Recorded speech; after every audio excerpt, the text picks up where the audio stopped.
Hello, I'm Keith and welcome to Home Media Minefield, helping you with information to navigate the complexities of home cinema and home media entertainment. And for today's episode, I'm going to look at the 40th anniversary 4K release of Flash Gordon, the 1980s sci-fi classic based on the 1930s comic strip character created by Alex Raymond. We're going to dig into this right now. Now this is a 5-disc set, so there's a lot to cover here. I've already covered the unboxing in a previous video, but today I'm going to look at the video audio quality and the special features across the discs on this set. Now first, to start with a little nitpick, I did mention that this is very nicely packaged when I did the unboxing, and it is indeed. But one of the things that I wish they had done is it's currently in a digi-fold out type of packaging, but because there are 5 discs in total, this does fold out to being rather wide and a bit awkward. I'd have almost preferred a multi-disc keep case in order to keep that all in one place. The other thing is the nice extras that you get with it in terms of the patch and the booklets and the poster tend to fall out, and again it would be nice if there was a little box to house those things. It's just a minor gripe and a minor nitpick. The set is really nice and really nicely packaged, but I just thought I'd point that out, having spent a couple of days going through the various discs in this. I believe this is also available as a Steelbook edition as well. I'll try and put some information in the show notes below on that. But let's dig into this set right now. This has been remastered in 4K from digital scans from the original negatives. And the 4K UHD disc, which is disc 1 in this set, does look absolutely amazing. This is a very colourful, bright film with lots of red, gold and green. And what you notice on the 4K here is it really sparkles and shines. There is a lot of high dynamic range in the contrasts between the vibrant colours and the shadows within this. That all looks very good. There is some grain though, because this is obviously now a 40-year-old film that was shot on 35mm, so you do notice a little bit of grain and softness here and there, which is to be expected. Also, because this is such a good transfer in high def, there are a few matte lines that are also noticed with some of the compositing work that was done for the visual effects in this film in the day. But the way I look at it, that is all perfectly acceptable and works fine. The Blu-ray itself, disc 2, also looks fantastic, and I have to be honest, when you put them right next to each other, back to back, you can see a little bit more detail and a little bit more contrast in the 4K UHD edition, but the Blu-ray is actually a very, very good transfer as well and still looks fantastic. I would say that if you're a fan of this film and you haven't made the jump yet to 4K UHD, buy this and watch the Blu-ray, and then you've always got the 4K version to future-proof yourself as and when you get round to that. But these are lovely transfers of the films themselves. Now with regards to the audio on this is available in 2.0 stereo and 5.1 mix. Now unfortunately there is no Dolby Atmos or DTS-X mix that's done for this. So this is really using the 5.1 remastering that was originally done for the DVD. However, the quality is good here and the sound comes across very well. One of the things to note with Flash Gordon and just the style of the film and when it was made is that the sound separation is not that dynamic.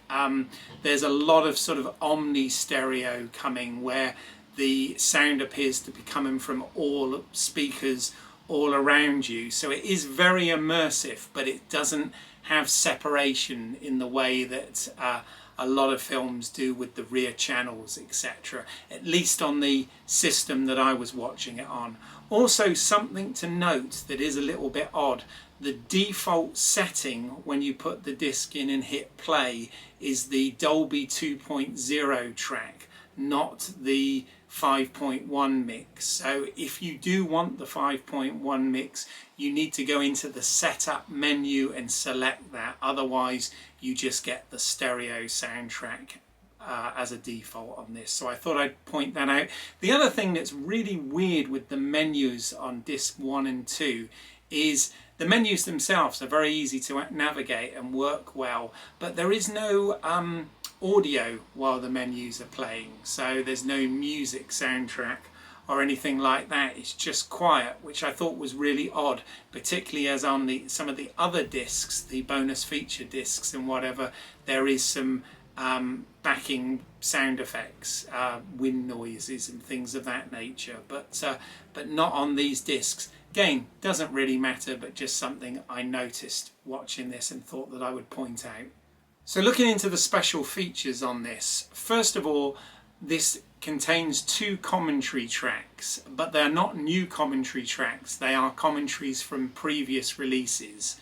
First of all, you get Director Mike Hodges, and this was a track that was recorded, I think possibly for the 20th anniversary when it came out on DVD. It's a very in-depth commentary. He talks a lot about working with Dino De Laurentiis, the famous producer on this, and how they didn't always see eye to eye on the vision of this film. Talks a lot about some of the behind the scenes stories with this, so that goes into quite a bit of detail.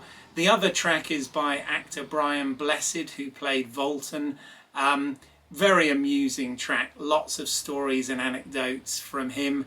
It's very interesting that he says when he was a boy he used to play Flash Gordon with his mates because they used to watch the movie serials starring Buster Crabbe, and they used to play, and he always used to end up playing the character of Vultan, and how, you know, bizarre that was that he ended up actually playing him in the movie. But you know, it's a very enthusiastic and amusing commentary track, as one may imagine. Then we get into some of the new special features that are on both discs 1 and 2, the 4K UHD and the Blu-ray. First up, you get a 30-minute documentary called Lost in Space, which is Nick Rogue's Flash Gordon. The production history on this: when Dino De Laurentiis originally got the rights to make this, originally Nick Rogue was attached to actually make this film, and he did start the pre-production and some of the design work on this before actually leaving, because he couldn't work with Dino De Laurentiis, and they had very different visions for it. You get interviews with Michael Allen, who was the original scriptwriter for it, as well as John Richardson, who was the visual effects supervisor, and John Bloomfield, who was the costume designer, all of which worked on this prior to Nick Rogue leaving and Mike Hodges taking over the production and bringing in his own team. So they talk very much about the design elements, the tone that they were looking for with this, and some of the ideas that they had. You also get to see some of the early production drawings and costume designs in this featurette, so that's quite interesting. It seems that Nick Rogue's vision was a much darker, more serious version than the light, fun adventure that we ended up with in the Mike Hodges film, and they talk about that in quite a bit of detail. You then get a 15-minute behind the scenes documentary, which is a retro documentary from 1980 when it was originally being filmed. It's quite nice because you get to see cast and crew working on the various film sets that were built for this, and it includes interviews with Mike Hodges, Dino De Laurentiis, as well as most of the main cast. So it's brief, it's only 15 minutes, but it's nice to have and nice to see this.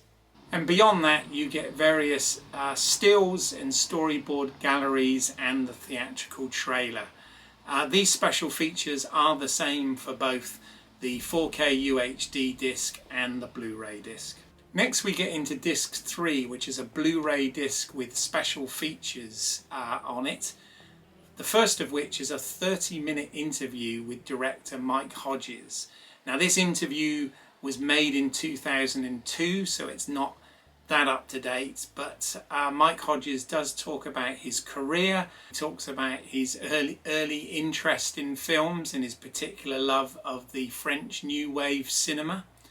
He talks about getting into the industry, how he got his break with the film Get Carter and how that led on to other work with him. He's very candid about the film industry, or lack of, in the UK, and how bonkers the whole industry is. He talks about that with quite a lot of passion, and he talks very much about how he doesn't see this as a serious sci-fi film and doesn't really compare it to Star Wars. He sees it as a comic strip film, and he sees Flash Gordon as a precursor to the superhero.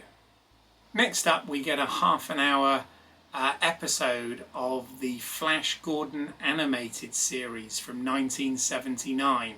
Now they've chosen the final episode here, episode 24, and you know, it's fair to say this is not the best episode they could have chosen for this. It's actually a shame they didn't include the 1979 animated film that this series was based on, which was called Flash Gordon's Greatest Adventure of All. That would have been something much nicer to have as a special feature than this somewhat dull episode, but you know, they've included something else on here to compare it to at least. You then get a 5-minute interview with Sam Jones talking about when he first moved to Hollywood and how he went about getting his break in the industry and getting an agent.